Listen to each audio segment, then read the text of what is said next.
bersama saya Kurnia Yolanda Hura. Pada kali ini saya akan membahas tentang strategi pembelajaran berbasis masalah yang bertemakan makna gereja bagiku terdapat dalam ayat Alkitab Lukas pasal 14 ayat 18 dan Roma 12 ayat 4 sampai 5. Dan materi ini berasal atau bersumber dari buku Pendidikan Agama Kristen dan Budi Pekerti. Dalam materi ini ada beberapa sub CPMK. Yang pertama itu di sini siswa dapat menjelaskan hakikat gereja. Yang kedua, siswa menjabarkan makna kehadiran gereja bagi masyarakat dan umat Kristen. Dan yang ketiga, siswa dapat mendiskusikan mengenai peranan gereja pada masa kini.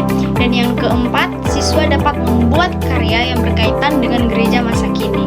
Dan yang terakhir itu ada di mana siswa dapat menerapkan sikap dan sifat yang mendukung pelayanan gereja pada masa kini.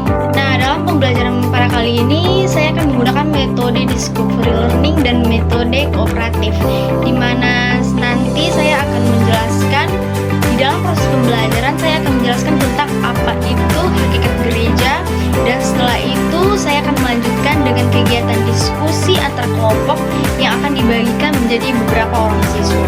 Sebelum itu tentunya ada langkah-langkah yang akan saya lakukan, di mana yang pertama adanya pendahuluan, yang kedua pembentukan kelompok, dan yang ketiga penjelasan konsep, yang keempat penugasan proyek, yang kelima penyusunan proyek, yang keenam presentasi proyek, dan yang ketujuh refleksi dan diskusi, dan yang terakhir ada evaluasi dan penilaian.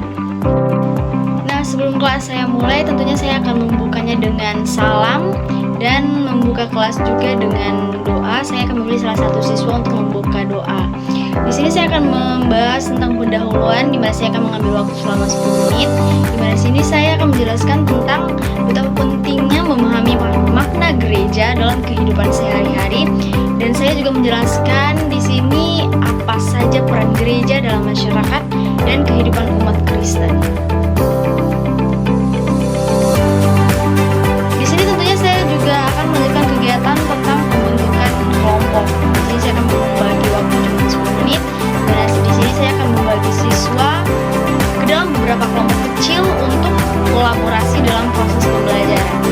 Dan kegiatan selanjutnya adalah penjelasan konsep. Di sini saya mengambil waktu 15 menit, dan saya akan memberikan penjelasan tentang hakikat gereja, makna kehadiran gereja bagi masyarakat dan umat Kristen, serta peran gereja pada masa kini melalui diskusi dan presentasi. Kegiatan selanjutnya juga saya akan melanjutkan dengan adanya penugasan proyek. Itu saya akan mengambil waktu 25 menit, di mana setiap kelompok saya akan memberikan tugas agar mereka membuat proyek yang berkaitan dengan tema makna gereja bagiku. Ini bisa berupa karya seni, video dokumenter, puisi, atau bentuk-bentuk kreativitas lainnya yang menggambarkan pemahaman mereka tentang apa itu gereja.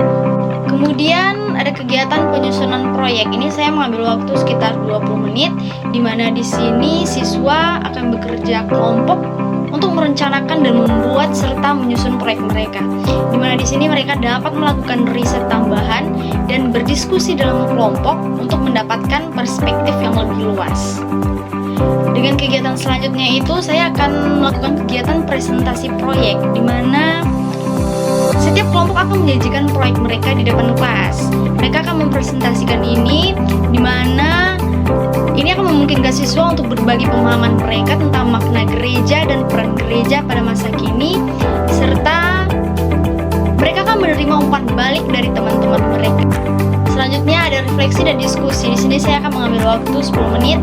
Sesi refleksi dan diskusi ini dilakukan setelah presentasi untuk membahas pemahaman yang didapat, tantangan yang dihadapi, dan pelajaran yang dipetik dari proyek tersebut.